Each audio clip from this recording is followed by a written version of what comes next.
Now then, this message popped up on Justin Bieber's Instagram account. It's been a rough couple of years. As he revealed, he's been diagnosed with Lyme disease. He added that he was also suffering from a chronic viral infection. The Star said he was aware of social media speculation that he had a drug problem after he was pictured looking unwell with blotches on his skin. Lots of people have been responding on social media, some sympathetically, others less so. His wife, the model Hailey Bieber, tweeted in response that those downplaying the severity of the disease should educate themselves. Let's educate ourselves. Let's talk about what Lyme disease is. We've got a couple of people to help us with that. Let's say hello to Andrew McGuinness, a Lyme disease survivor. Hello, Andrew. Author as well about your experiences. Yeah. You've written a book called Anatomised. It tells the story of your battle with it. Welcome. You're welcome too. And we're going to bring in as well Janet Hemingway, Professor Janet Hemingway, Professor of Tropical Medicine at Liverpool School of Tropical Medicine here in the UK too. Hello, Janet. Good afternoon. Great to have both of you to help us through this. And first of all, I should say Lyme disease, it's got a Y in it, Lyme, if people are looking it up online as well. Andrew, tell us about your story. When did you first realise that something was wrong?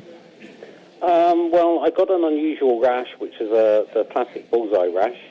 And a bullseye rash means that it has a red spot in the middle of it? Yeah, absolutely. And I took that because it stayed for a while. I took it to my A&E because it was the weekend. And they said it was cellulitis from a fairly innocuous insect bite.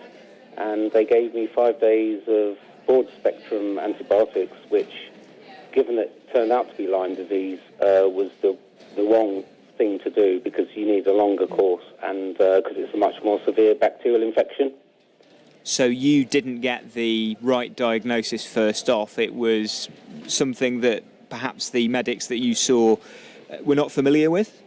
Absolutely. In fact, the registrar that was at the A&E ward actually asked me this question, and it haunts me since, because I went through so many misdiagnoses, including horrific things. But he asked me, and this is right at the beginning, had I been anywhere exotic? And where had you been? I had been to Wales. Now, Wales is a lovely country, and it could be called exotic, but Lyme disease is endemic across the whole of the UK, including Wales. And I said Wales, and he laughed it off and said, "You'll be okay." And it was the worst thing that happened to me over the next few years. And we'll get into what did happen to you. Let's bring in Janet to give us some of the context here. If somebody goes hiking somewhere here in the UK, Janet, tell us how they might get Lyme disease. So you get Lyme disease by being bitten by an infected tick, and the tick attacks onto you, takes a blood meal. It takes quite some time for it to take that blood meal, and in doing so, it injects saliva into you. And the bacteria that causes the Lyme disease is actually in the tick's saliva that is injected into the wound that it causes when it takes. And this is not just a UK disease by any means, we should point out. Where else in the world can you potentially pick it up? You find it very broadly. It's effectively an animal disease.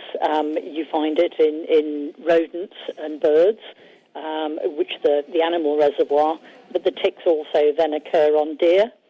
And although the deer themselves don't get sick, usually if you go walking in places where there have been lots of deer, then the ticks are usually from the deer. And somebody called Aliyu is listening, I'm not sure where, but hello to you, Aliyu, just tweeting us on this, asking us to explain the signs and symptoms of the sickness. Might be most of us are infected but know little or no knowledge of it. And we've heard some of the symptoms described to us just then in Andrew's case. Are they typical? So the problem with Lyme disease, like a lot of other diseases, is when you first get infected, the symptoms that you get are very like flu. So you get a fever, your joints ache, you really don't feel very well. But if you don't go to your doctor and say, look, I've actually been bitten by a tick and I've got these symptoms, then the chances are that you wouldn't get a diagnosis of Lyme disease. About somewhere between 1 to 3 weeks after you've been bitten, often at the site of the tick bite, you get the bullseye rash that Andrew was just describing. And that happens in about 80% of the people who are infected with Lyme disease. And that's a good indication that you've been infected. But as I said, not everybody gets that follow-up rash.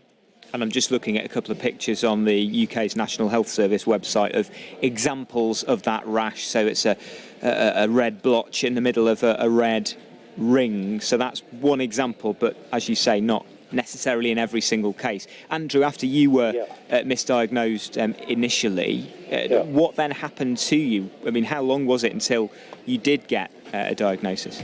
Well, to answer that question, it took a number of years rather than months, unfortunately, for me. So I had Lyme neuroborreliosis that affects the neurological system. So I did get, as Professor Hemingway said, flu-like symptoms, feeling very unwell, unusually in the summer. But then it was followed by a series of things, including a very stiff neck that required treatment by my GP because of the pain. And I think that was the infection that was basically crossing the blood-brain barrier. So it was trying to go to my brain. Unfortunately, to cut a long story short, it did go to my brain. And I was misdiagnosed with 2 strokes, multiple sclerosis, and possible brain tumour. So I accepted all of these diagnoses, or misdiagnoses as they turned out, because and those were the that was the effect that it had on you. I just want to bring in Janet, just before we wrap this up, I just want to get Janet to kind of contextualise that and help us understand that actually if it is diagnosed properly, Janet, targeted antibiotics can deal with it. Absolutely. So if you get a relatively early diagnosis, then you get a course of strong antibiotics like doxycycline, and it should deal with it completely.